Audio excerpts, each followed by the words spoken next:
പത്രങ്ങളിൽ വിവാഹ പരസ്യങ്ങൾ നൽകിയും പത്രങ്ങളിൽ കാണുന്ന വിവാഹ പരസ്യങ്ങളിലേക്ക് വിളിച്ചും സ്ത്രീകളുമായി ബന്ധം സ്ഥാപിച്ചാണ് സംഘം തട്ടിപ്പ് നടത്തിയിരുന്നത്. വിവാഹബന്ധം വേർപ്പെടുത്തിയ സ്ത്രീകളെയാണ് ഇവർ പ്രധാനമായും നോട്ടമിട്ടിരുന്നത്. ആദ്യം ഫോണിൽ സംസാരിച്ച് വലയിൽ വീഴ്ത്തി പീഡിപ്പിച്ച ശേഷം അവരുടെ സ്വർണവും പണവും മൊബൈലും തട്ടിയെടുക്കുകയാണ് ഇവരുടെ രീതി. പിന്നീട് ഉപയോഗിച്ചുകൊണ്ടിരുന്ന സിം കാർഡ് നശിപ്പിച്ചു കളയും. സുബൈർ, മുജീബ്, സദാശിവൻ, ഷാജി തുടങ്ങി പലയിടത്തും പല പേരിലാണ് ഇയാൾ അറിയപ്പെട്ടിരുന്നത്. കൂടുതലും സിം കാർഡുകൾ തിരുവനന്തപുരം ജില്ലയിൽ നിന്നും എടുത്തിട്ടുള്ളതിനാൽ തിരുവനന്തപുരം ജില്ലക്കാരനാകാമെന്ന നിഗമനത്തിലാണിപ്പോൾ. തിരുവനന്തപുരത്തെ ഒരു കടയിൽ സിം കാർഡ് എടുക്കാൻ ചെന്നപ്പോൾ കടയിലെ CCTVയിൽ പതിഞ്ഞ ദൃശ്യങ്ങളാണ് പോലീസ് ഇപ്പോൾ പുറത്തുവിട്ടിരിക്കുന്നത്.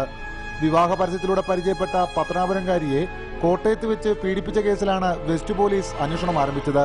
ഇയാളുടെ ഫോട്ടോ കണ്ട് തട്ടിപ്പിനിരയായ നിരവധി സ്ത്രീകൾ കേസ് അന്വേഷിക്കുന്ന കോട്ടയം വെസ്റ്റ് CI AJ തോമസിനെ വിളിച്ച് പരാതി പറയുന്നുണ്ട്.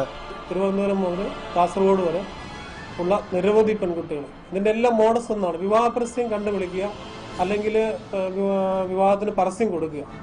ഈ രണ്ട് മെത്തേഡാണ് ഉപയോഗിക്കുന്നത്. പരസ്യം കൊടുത്തിട്ട് വിളിക്കുന്ന ആൾക്കാരെയും പരസ്യം കണ്ടു വിളിക്കുന്ന ആൾക്കാരെയും ഇങ്ങനെ മധുരമായ സംഭാഷണത്തിലൂടെ വലയിലാക്കാൻ വളരെ മിടുക്കനാണ്.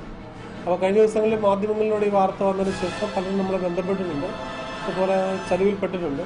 നാണക്കേടോർത്ത് പലരും രേഖാമൂലം പരാതി നൽകാൻ തയ്യാറാകുന്നില്ല. ഇയാളെക്കുറിച്ച് പോലീസ് അന്വേഷണം ആരംഭിച്ച ശേഷവും കോഴിക്കോട് ജില്ലയിൽ 2 സ്ത്രീകളെ ഇയാൾ വലയിൽ വീഴ്ത്തിയിരുന്നു. ഇയാളെയും സഹായിയെയും കുറിച്ച് എന്തെങ്കിലും വിവരം ലഭിക്കുന്നവർ 9497987072 എന്ന നമ്പറിൽ ബന്ധപ്പെടണമെന്ന് കോട്ടയം വെസ്റ്റ് പോലീസ് അറിയിച്ചു. റിപ്പോർട്ടർ, കോട്ടയം.